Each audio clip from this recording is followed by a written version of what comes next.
Cara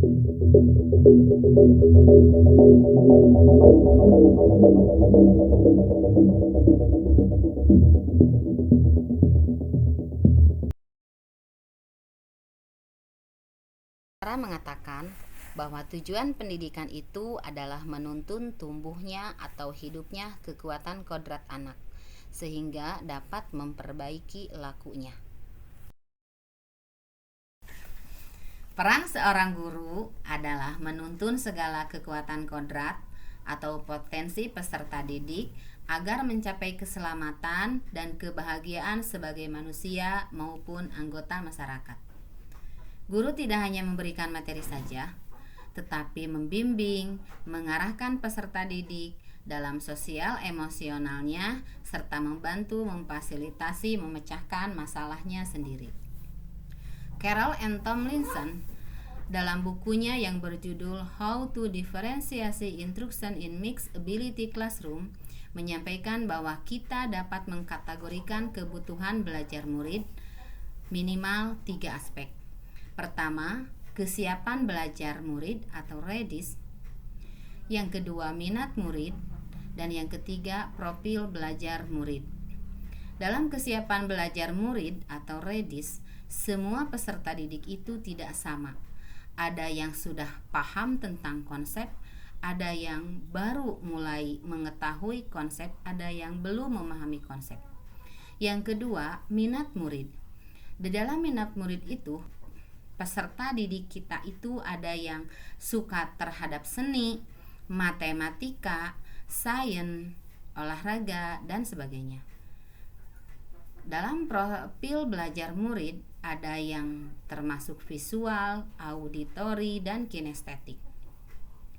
Pada peserta didik yang visual, mereka dapat dengan mudah mencerna materi yang kita sampaikan jika kita sebagai seorang guru menggunakan media pembelajaran visual atau seperti gambar-gambar. Sedangkan peserta didik yang auditori, mereka dapat dengan paham, dengan mudah memahami materi yang kita sampaikan jika kita menggunakan teknik menjelaskan atau ceramah. Sedangkan peserta didik yang kinestetik, mereka dapat memahami dengan mudah penjelasan kita jika mereka melaksanakan kegiatan bergerak.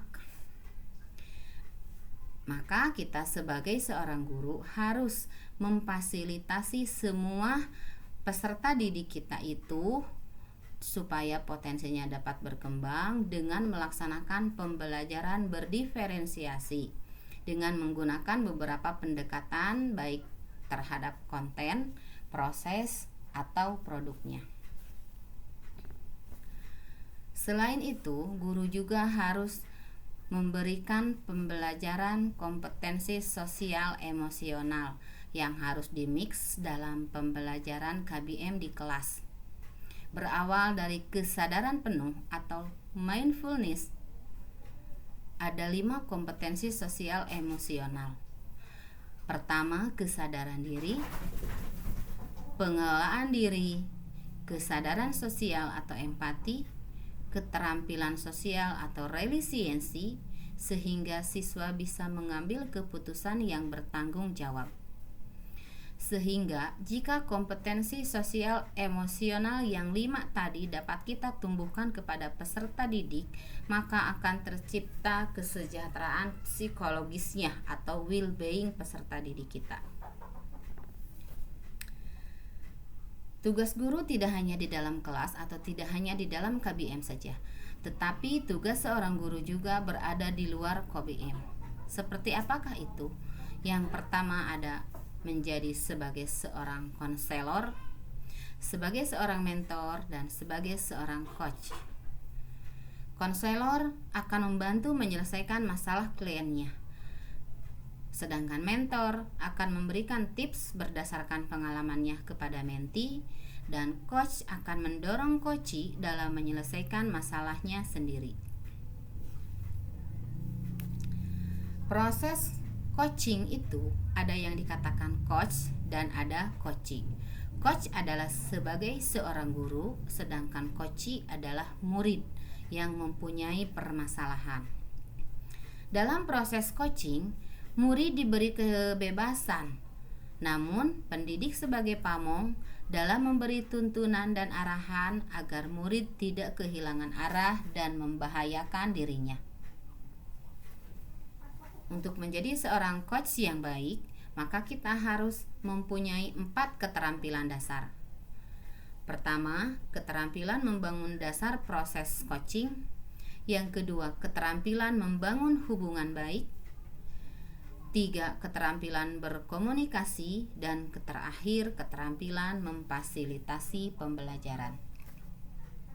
Coaching adalah salah satu kompetensi pemimpin di abad 21 yang perlu terus dikembangkan, dan lewat keterampilan berkomunikasi yang terus diasah, kita dapat memberdayakan potensi murid kita, sehingga baik mereka maupun diri kita sendiri dapat optimal dalam belajar dan berkarya.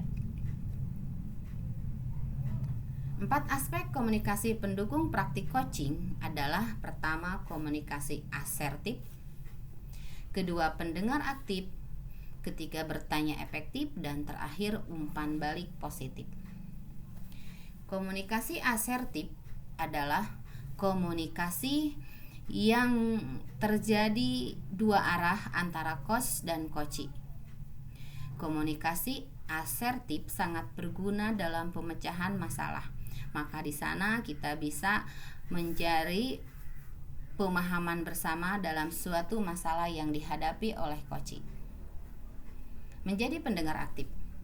Ketika kita menjadi pendengar aktif atau coach menjadi pendengar aktif, maka yang harus kita lakukan adalah: yang pertama, melakukan kontak mata; yang kedua, mendengarkan lawan bicara; ulangi apa yang Anda dengar; anggukan kepala sebagai tanda setuju; menunggu lawan bicara berhenti sebelum kita berbicara; fokus kepada apa yang dikatakan; beritahu lawan bicara jika kamu mengerti atau tidak mengerti; ajukan pertanyaan; merespon dengan bahasa tubuh yang tepat; abaikan gangguan di sekitar. Jadi fokus kepada permasalahan.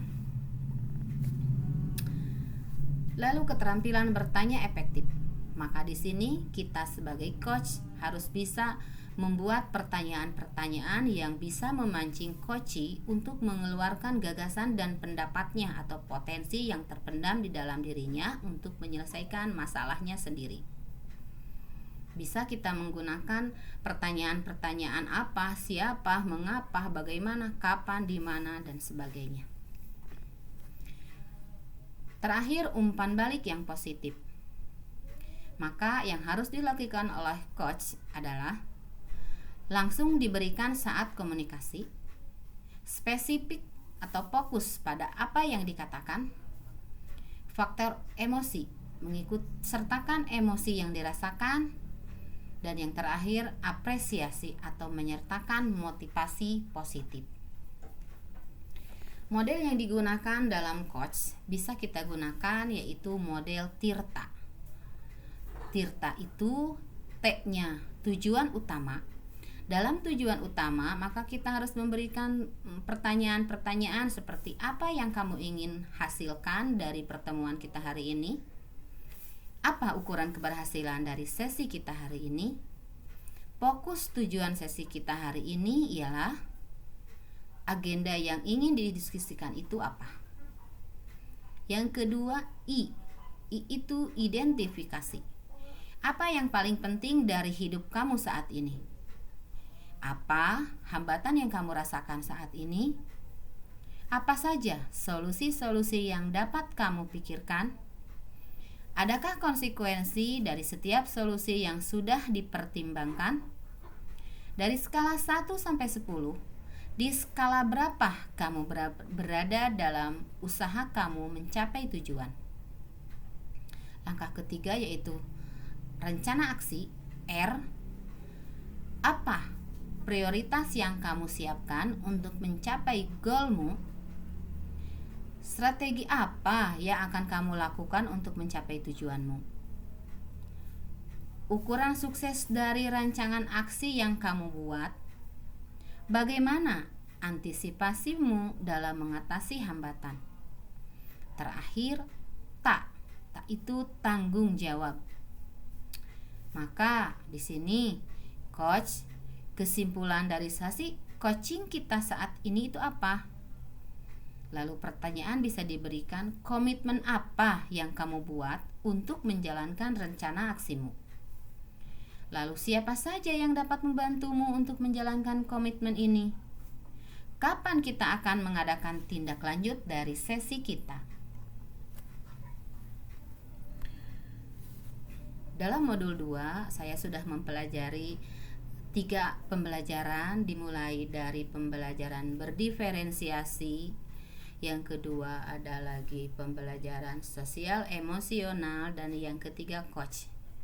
Maka setelah saya mendalami materi tersebut dengan alur merdeka, yaitu mulai dari diri, ada E-nya eksplorasi konsep, R-nya ruang kolaborasi, R-nya refleksi terbimbing, D-nya demonstrasi konseksual, E-nya elaborasi pemahaman, koneksi antar materi, yang terakhir aksi nyata. Maka saya sudah mengetahui dan lebih paham tentang apa itu Merdeka Belajar yang disematkan oleh Bapak Menteri Pendidikan kita. Itu ya saja yang bisa saya sampaikan. Terima kasih atas segala perhatiannya. Semoga apa yang saya paparkan bisa bermanfaat, khususnya bagi diri saya, umumnya bagi yang mendengarkan. Wabillahi taufiq wal hidayah. Wassalamualaikum warahmatullahi wabarakatuh.